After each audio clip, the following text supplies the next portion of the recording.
মুগ্ধর ছোট ভাই স্নিগ্ধ বেশ কয়েকদিন আগে চ্যানেল আইয়ের এক ইন্টারভিউতে বলছিল, আমি কখনো কোনো রাজনৈতিক দলের সাথে জড়াবো না, কারণ আমার ব্যক্তিগত জীবন আছে। আমি বিশ্বাস করি যে আমি রাজনীতির জন্য না। সেই স্নিগ্ধই এখন আবার বলছে, আপনাদের মনে রাখতে হবে আমি এখন বিএনপিতে সদস্য পদ গ্রহণ করেছি। এখানেই দাড়ি, এখানে ফুল স্টপ। ভাই যেন দিন শেষে মানুষের আবেগের উপরে একদম হিসু করে দিল। পানি লাগবে পানি। মুগ্ধর এই ডায়লগটাকে তিনি এখন বানিয়ে ফেলেছে রাজনীতি লাগবে রাজনীতি। অথচ তিনি বলছিল আমি রাজনীতির জন্য না। তাহলে এখন তার ব্যক্তিগত জীবন কোথায় গেল?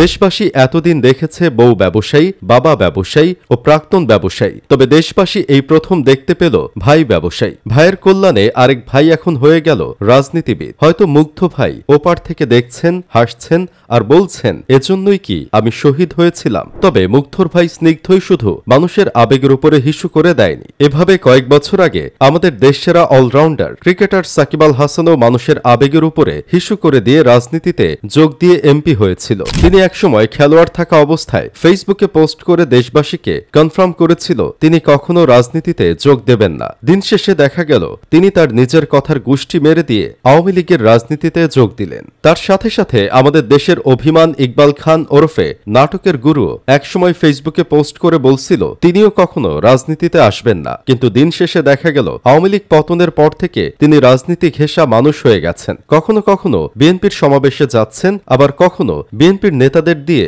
ঘেরাও কর্মসূচি পালন করছেন।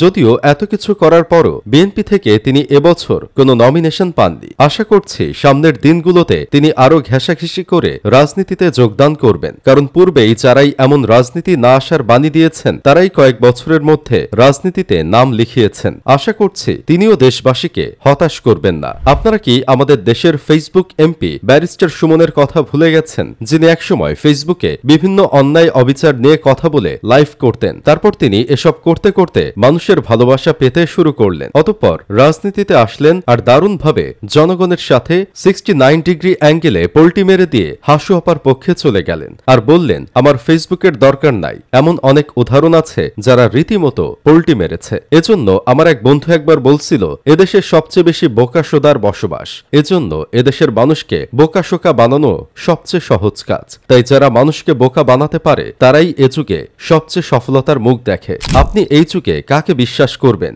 আজকে একজনকে বিশ্বাস করে একটা কথা বলবেন আর দেখবেন সেই লোক আপনার বিশ্বাসের পেছন মেরে দিয়ে চলে গেছে। এই যে আপনারা মুগ্ধর ছোট ভাইয়ের কথা বিশ্বাস করেছিলেন যে তিনি আসলেই কখনো রাজনীতিতে আসবেন না, কিন্তু এখন দেখেন তিনি আপনাদের বিশ্বাসকে বুড়ো আঙুল দেখিয়ে বলছে আপনাদের মনে রাখতে হবে আমি বিএনপির সদস্য পদ গ্রহণ করেছি। আমাকে দল যেভাবে চলতে বলবে আমি সেইভাবে চলার চেষ্টা করব। ভাই শহীদ হলে যে আরেক ভাইয়ের উপকার হয় সেটাই প্রমাণ করেছেন তারা। এখন থেকে নিজের কপাল খুলতে প্রতিটা ভাই চাইবে তার আরেক ভাই অক্কা পাক। তবে এত কথা বাদ দিয়ে আমি আপনাদেরকে একটা বুদ্ধি দেই, আপনারা এই দুনিয়ায় আর কাউকে বিশ্বাস করবেন না। বিশ্বাস করলেই আইক্যওয়ালা বাস খাবেন, কিন্তু আপনি আমাদের বিশ্বাস করে আমাদের চ্যানেল সাবস্ক্রাইব করলে কখনো বাস খাবেন না।